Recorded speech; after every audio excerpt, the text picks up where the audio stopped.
It's Memorial Day weekend, and everybody's getting in the pool. I'm Michael Smerconish in Philadelphia. Why are so many Republican candidates now challenging Donald Trump for the GOP presidential nomination? Think about it. He's a former president, essentially a GOP incumbent, who's consistently polling around 50% of the GOP vote in the polls. And we learned in 2016 that given the hardcore support that Trump enjoys from some, he's the beneficiary of a large field. Remember, in that cycle, there were so many running that debates, they had a kids' table. This time, Trump announced first, and then Nikki Haley, and then Vivek Ramaswamy, Larry Elder, Asa Hutchinson, Tim Scott, and now Ron DeSantis, who, by the way, is only 44 years old. By Biden-Trump standards, he's got 3 more decades to run for president. So why run now? Why get into the steel cage with a wrestler who always carries a foreign object? Mike Pence said he'll soon make a decision. Chris Christie sure sounds like a candidate. Sununu might get in. Even Glenn Youngkin, according to Axios, is taking a second look. So what's going on? Maybe that they don't think they'll have to beat Trump. That work will be done by a combination of Alvin Bragg, Fani Willis, Jack Smith, and Merrick Garland. This week, Trump appeared remotely in a Manhattan courtroom in connection with the Stormy Daniels case. Judge Juan Merchan told the parties not to make any plans around the scheduled start of trial, March 25, 2024. Trump reportedly reacted by shaking his head. There's still jockeying going on regarding the caucus and primary schedule for next year, but take a look at 2016. That was the last time that we had a competitive Republican process. Look at that as a guide. In that cycle, Iowa held its caucus on February 1st. New Hampshire voted on February 9. Then came South Carolina and Nevada. Super Tuesday was March 1. There were 6 more election days in March. And then in April came Wisconsin, New York, Connecticut, Delaware, Maryland, Pennsylvania, Rhode Island, Indiana. And in May, Nebraska, West Virginia, Oregon, and Washington State. In the thick of that schedule, Donald Trump will spend a week or two sitting in a Manhattan courtroom facing criminal prosecution. And even without cameras in New York courtrooms, his comings and goings will all be noted. Sketch artists will have a field day. It's going to be OJ on steroids. And that's not all.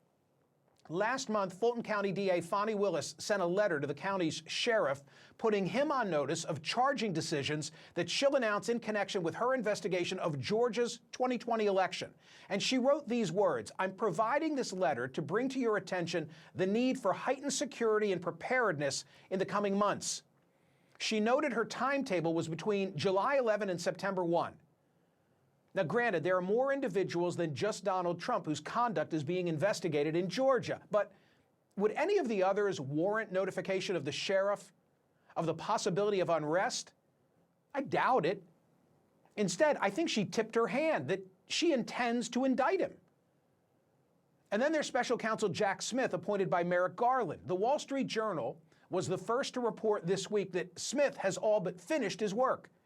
They reported, quote, "In recent weeks, prosecutors working for Smith have completed interviews with nearly every employee at Trump's Florida home, from top political aides to maids and maintenance staff." The Journal couldn't determine whether Smith has decided to charge Trump, but early this week, Trump's lawyers sought a meeting with Merrick Garland. Common sense suggests that there's no need for a meeting unless Trump's lawyers think he's about to be indicted. And now the Washington Post reports that 2 of the former president's employees moved boxes of papers from within his Mar-a-Lago home a day before FBI agents and a Justice Department official arrived to pick up classified documents. So there's a serious prospect of the former president soon facing criminal charges in 3 different jurisdictions and in the thick of the campaign. Some will suggest that this is all to Trump's benefit. According to his campaign, he benefited financially after Alvin Bragg charged him in the Stormy Daniels case, raising $15.4 million in 2 weeks, and his polls went up. I think because at its root, that's a case about sex. And in the 1990s, we learned that Americans don't see that as warranting a presidential downfall. But would additional prosecutions have the same impact? Would some finally have had enough of the reality show? I can think of several in the latter camp. Their names are Haley, Ramaswamy, Hutchinson, Elder, Scott, DeSantis. Maybe Pence, Christie, Sununu, and Youngkin too. And if they're right and Trump isn't the candidate, does that put more pressure on President Biden to step aside, where in the face of polling showing that even Democrats want to change in their ticket, his retort is to suggest that he alone can defeat Donald Trump?